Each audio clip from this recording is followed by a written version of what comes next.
오늘 우리에게 주시는 하나님의 말씀은 사사기 2장 말씀인데요. 앞에 있는 구절들만 함께 보겠습니다.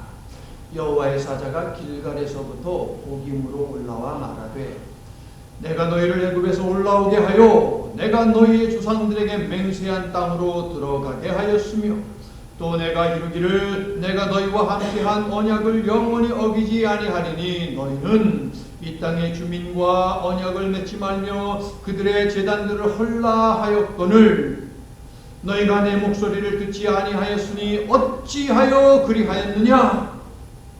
그러므로 내가 또 말하기를 내가 그들을 너희 앞에서 쫓아내지 아니하리니 그들이 너희 옆구리에 가시가 될 것이며 그들의 신들이 너희에게 올무가 되리라 하였노라. 백성이 여호수아가 사는 날 동안과 여호수아 뒤에 생존한 장로들 곧 여호와께서 이스라엘을 위하여 행하신 모든 큰 일을 본 자들이 사는 날 동안에 여호와를 섬겼더라. 나머지는 함께 읽습니다. 여호와의 종 눈의 아들 여호수아가 110세의 죽음에 장사하였고 그 세대의 사람도 다 그 조상들에게로 돌아갔고 그 후에 일어난 다른 세대는 여호와를 알지 못하며 여호와께서 이스라엘을 위하여 행하신 일도 알지 못하였더라. 아멘. 한국이 죽다 살아났습니다. 월드컵 이야기입니다. 지금 월드컵이 치러지고 있는 것 알고 계시죠?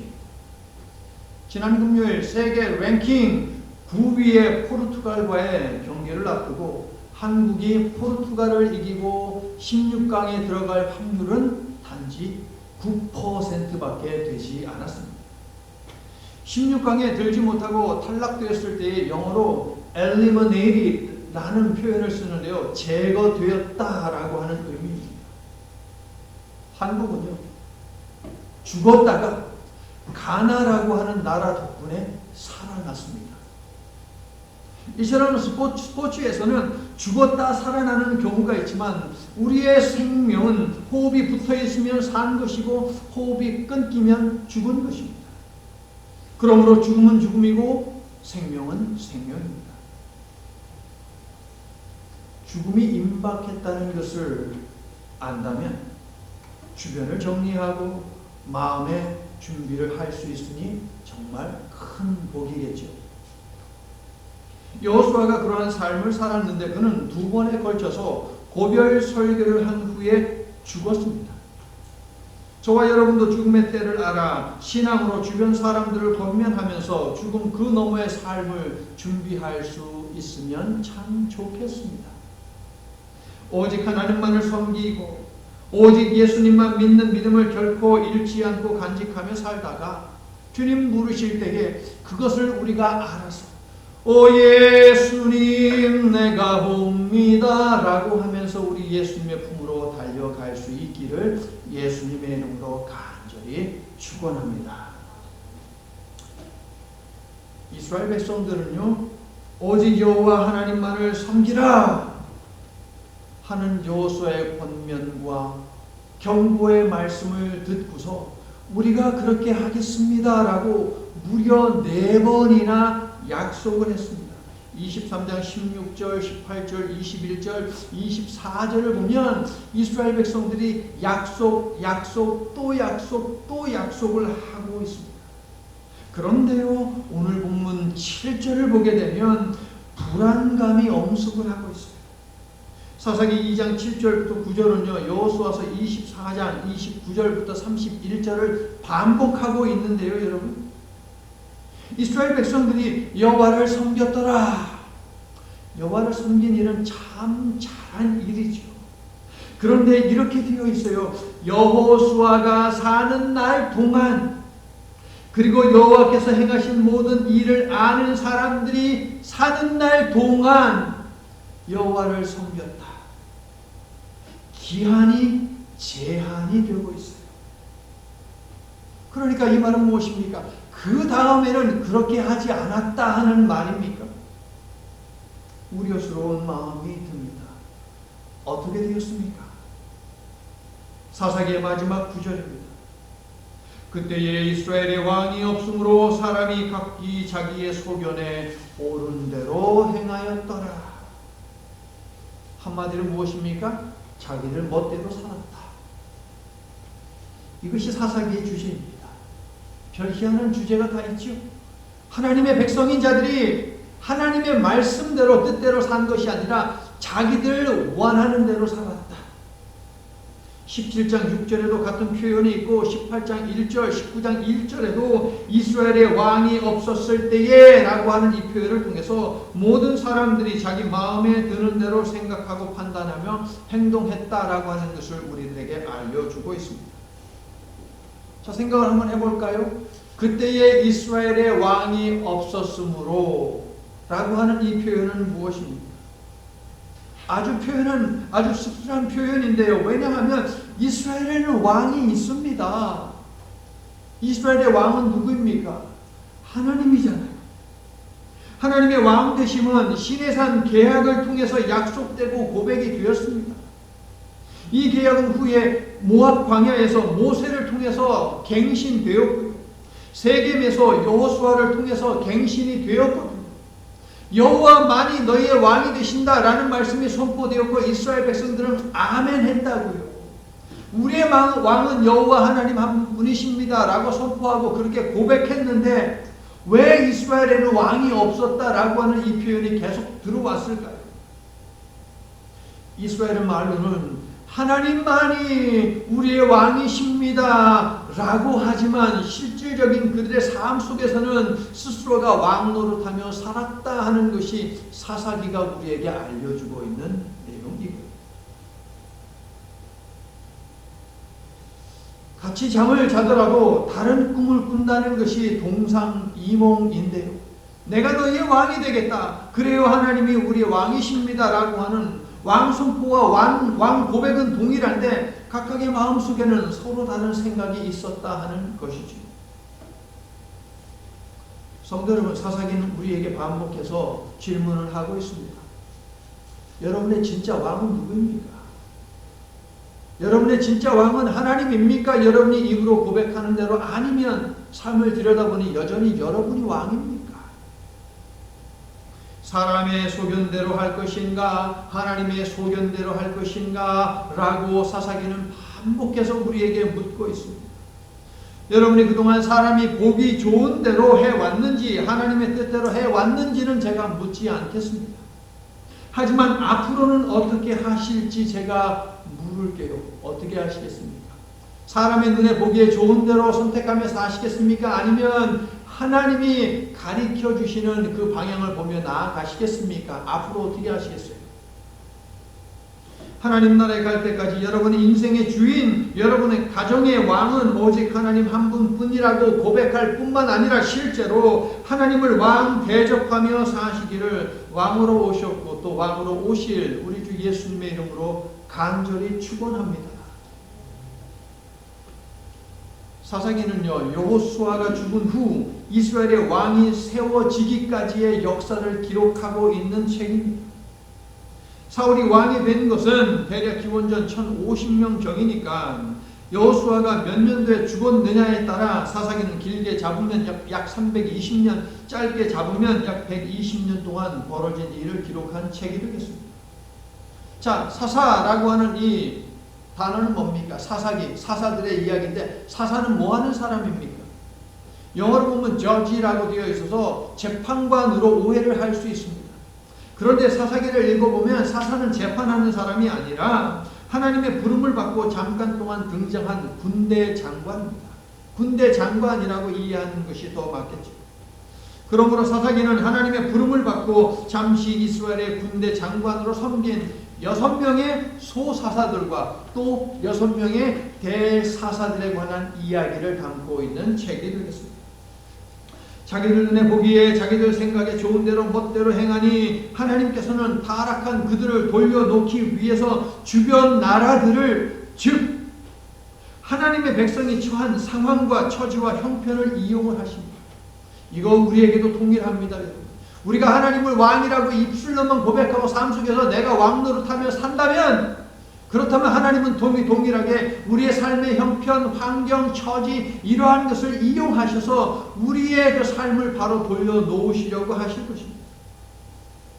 아주 불편하고 불안하고 걱정스럽고 두려운 일들이 발생할 때마다 이스라엘 백성들은 두려워합니다. 염려합니다. 그리고 뭐합니까? 통곡합니다. 그들은 웁니다. 그런데 언약을 파괴하는 일이 사사시대 내내 계속이 되니 이들의 눈물은 아무 의미 없는 거짓 눈물입니다. 하나님은 눈물이 아닌 돌이키는 삶을 원하시는데 그러므로 그들이 아무리 울어봐야 소용이 없는 일 아니겠습니까? 이러한 시대 속에는 언약이라는 단어가 당연히 찾아지지 않습니다. 우리는 계속해서 하나님이 주신 영원한 언약을 화두로 한 말씀 여행을 떠나고 있습니다. 사사기 20장 27절에 언약궤라는 단어가 있지만 사사기 안에 언약이라고 하는 단어는 3번밖에 나오지 않습니다. 오늘 본문 2장 1절, 2절, 그리고 20절. 이게 전부입니다. 1절을 보니까 언약을 어기고 약속을 지키지 않은 이스라엘을 여호와의 천사가 찾아오는데 어디에서 왔다고 1절에서 이야기합니까? 여러분 성경 보세요. 길갈에서 왔습니다. 길갈에서 왔다. 뭔데요? 왜 길갈에서 왔을까요? 두 가지 의미를 우리가 생각을 해봐야 되는데, 첫째, 여호와의 사자라고 하는 이 표현은요, 성경 전체 중에서 사사기의 3분의 1에 해당하는 양을 차지하고 있습니다. 그러니까 사사시대가 참으로 불안하고 상황이 좋지 않았다라고 하는 것을 알려주는 것, 이것이 여호와의 사자인데 그 사자가 어디에서 왔다? 길갈에서 왔다.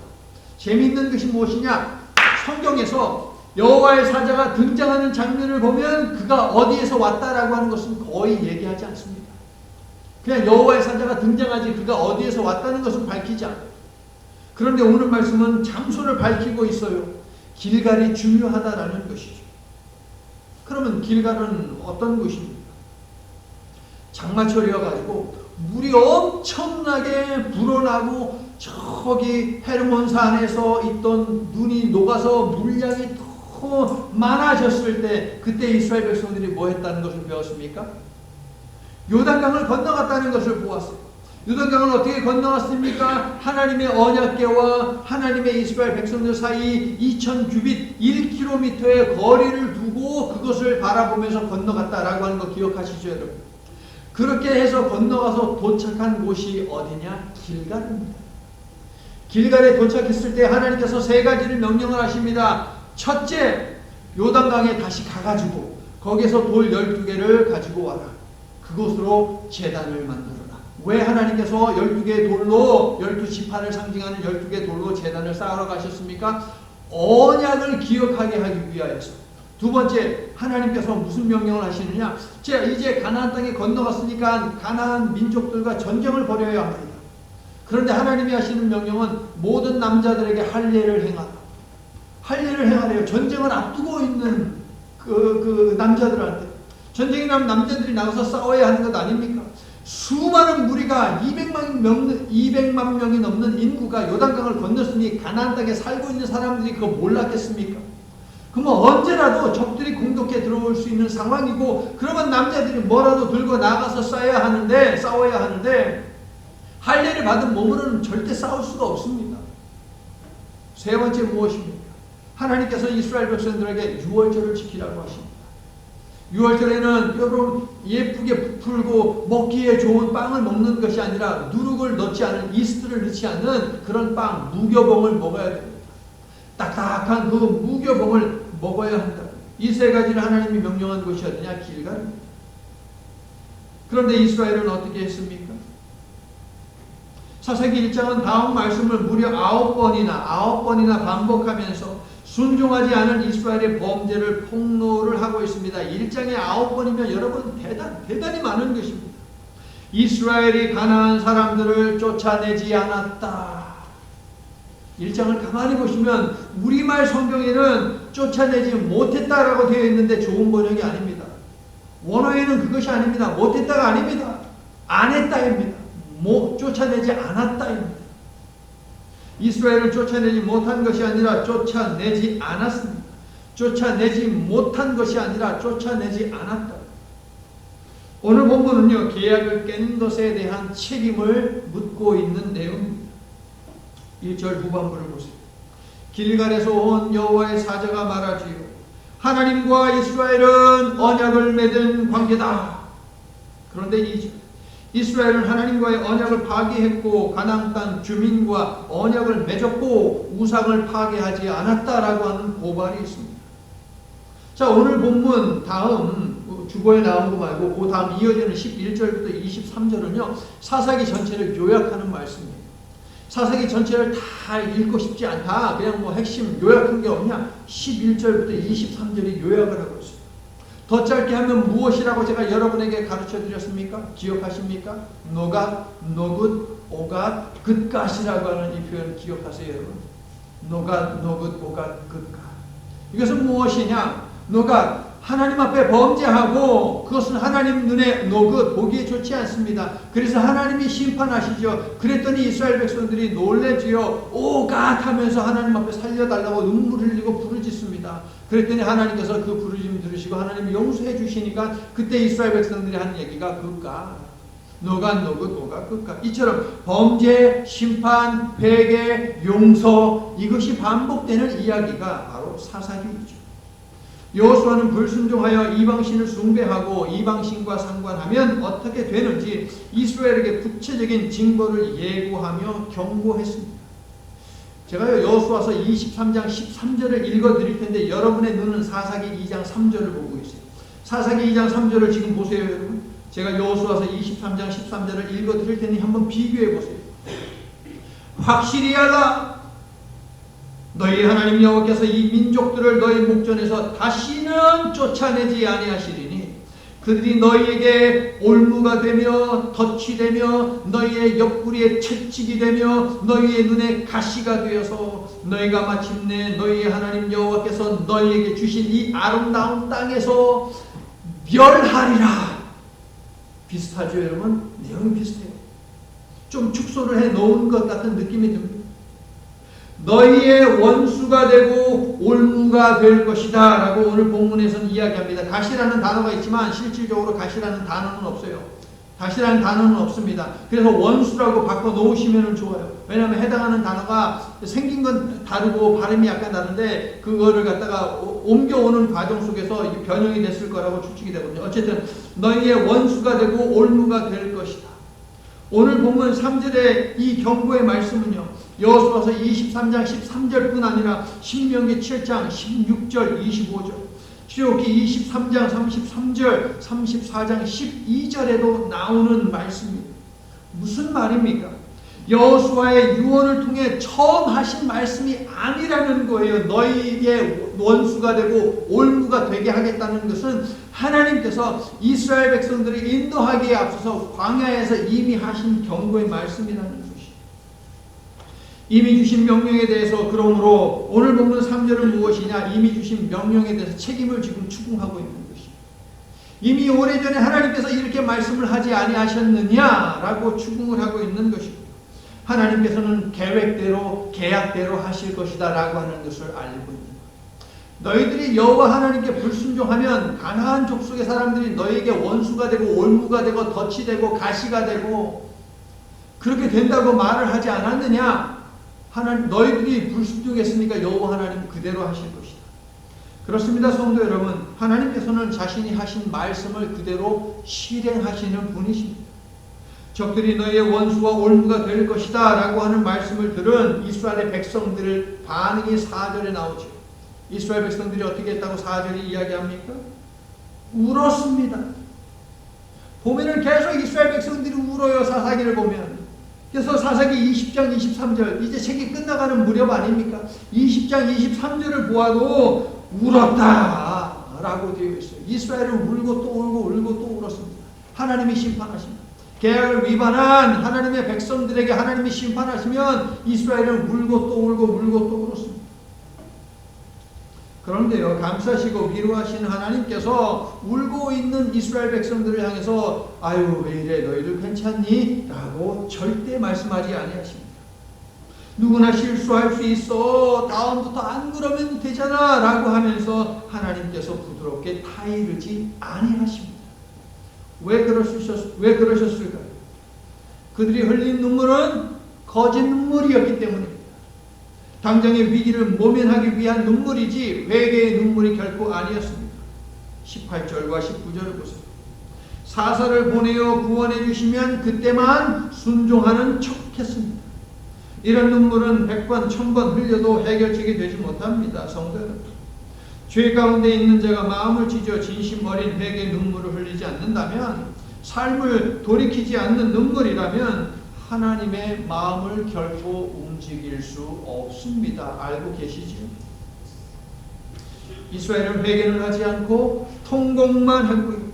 이어서 자신들이 통곡했음을 알리기 위해서 그곳에 통곡하는 자들이라는 의미의 복임이라고 하는 이름을 붙입니다. 정확히 발음하면 복힘인데요. 회개를 하지 않고 그냥 우리가 울었으니까 여기가 복임이다 라고 하면서 기념을 한다.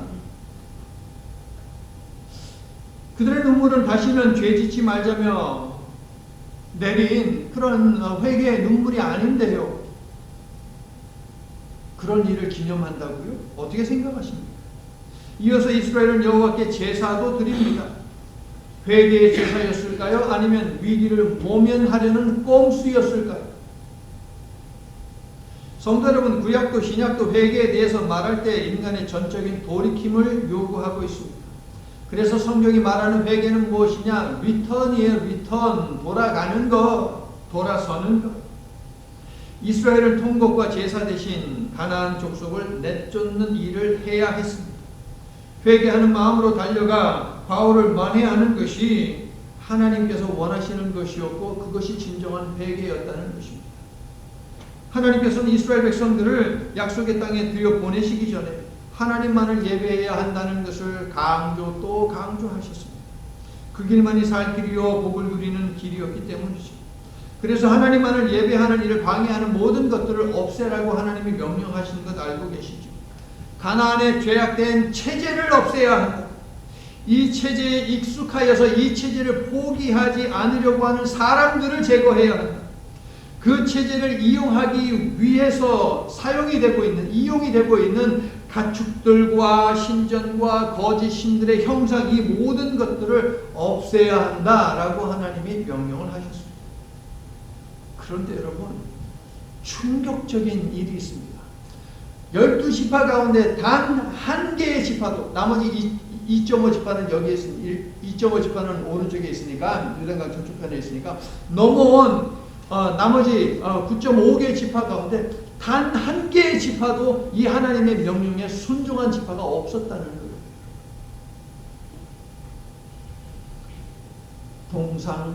동상이몽, 좁은 단팥간의 단칸 방에 살면서 온 가족이 살을 붙이며 자더라도 서로 다른 꿈을 꿉니다.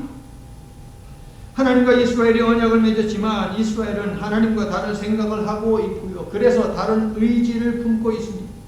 도무지 말을 들어 먹지 않은 것입니다. 성도 여러분, 몰아내지 못한 것과 몰아내지 않은 이것은 완전히 다릅니다. 그리고 둘 사이의 가장 큰 차이는 무엇이냐? 의지입니다. 즉 몰아내지 않은 것은 의지의 문제, 마음의 문제다라는 것입니다. 혹시 가나안 사람들을 몰아낼 수 없던 상황이 아니었을까요? 가령 무기나 군사력이나 전략의 부족 같은 것들이 전멸과 축출을 불가능하게 한 것이 아닐까요? 결코 아닙니다. 1절이 9번이나 반복하고 있는 말씀이 무엇이라고요? 이스라엘이 가나안 사람들을 쫓아내지 않았다입니다. 이스라엘은 군사력이 결핍됐던 것이 아니라 의지가 결핍됐던 것이죠. 마음이 없었던 것입니다. 오늘 보면 2절을 봐도 너희가 내 목소리를 듣지 않았다입니다. 듣지 못한 것이 아니라 듣지 않았습니다. 그들에게는 들을 능력이 없었던 것이 아니라 들을 마음이 없었던 것입니다. 그들의 마음과 의지는 하나님이 아닌 가나안의 문화와 관습과 사람에게 더 매력을 느끼고 빠져버렸습니다. 동상이몽.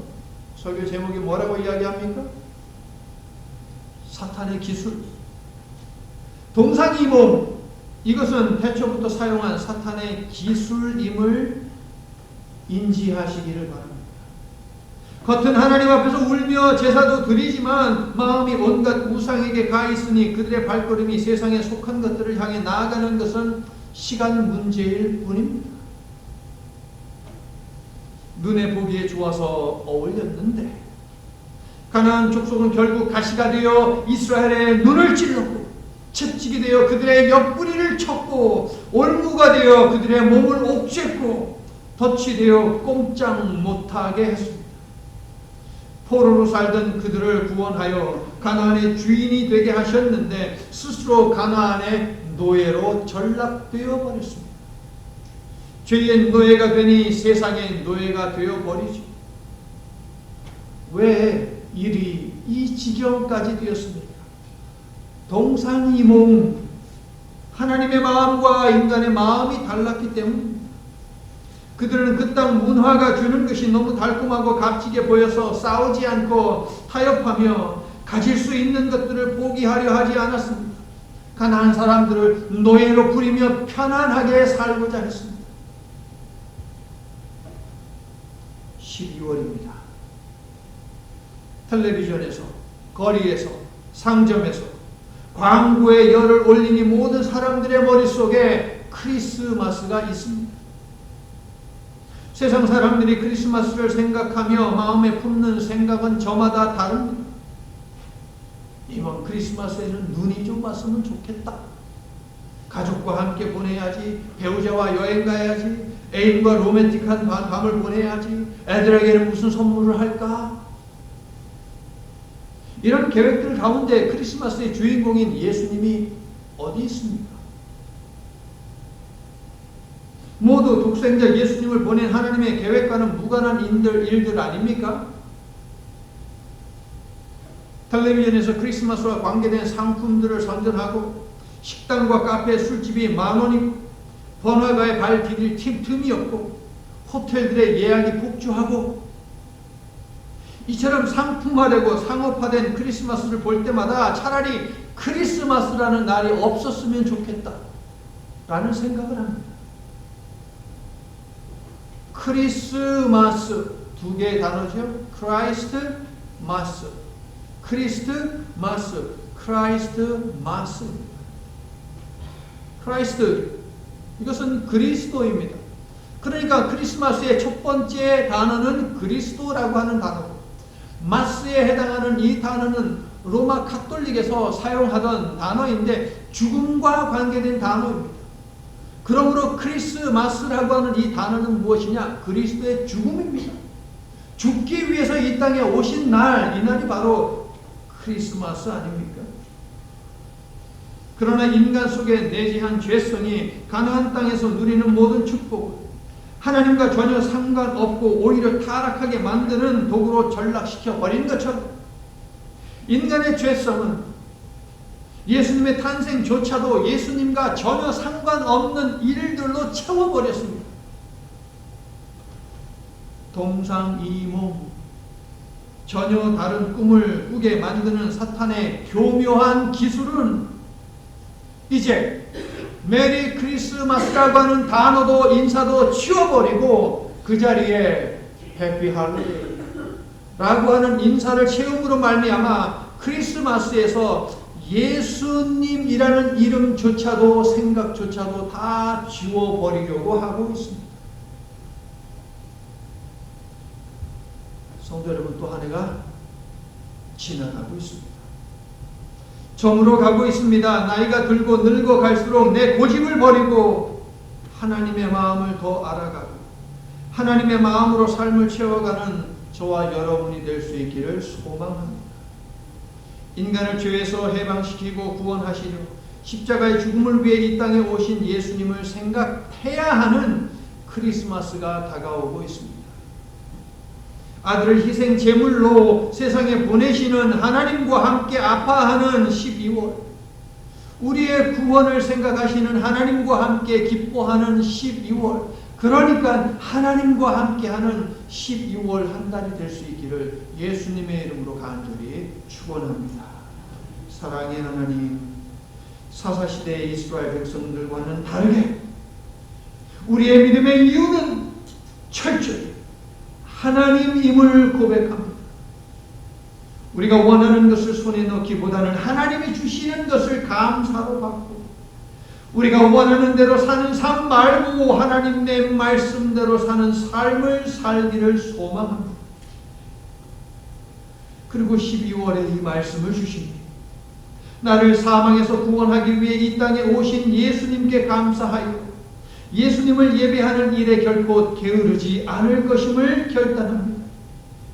성령을 보내셔서 사사들을 세워 일하게 하셨듯이 우리에게도 성령을 충만케 하시어 하나님만이 믿음의 이유인 삶, 하나님이 주신 것들에 감사하는 삶, 나를 살리려 죽기 위해 이 땅에 오신 예수님을 예배하는 삶을 기쁨 속에서 살아가도록 축복해 주시옵소서. 예수님 이름으로 기도합니다. 아멘.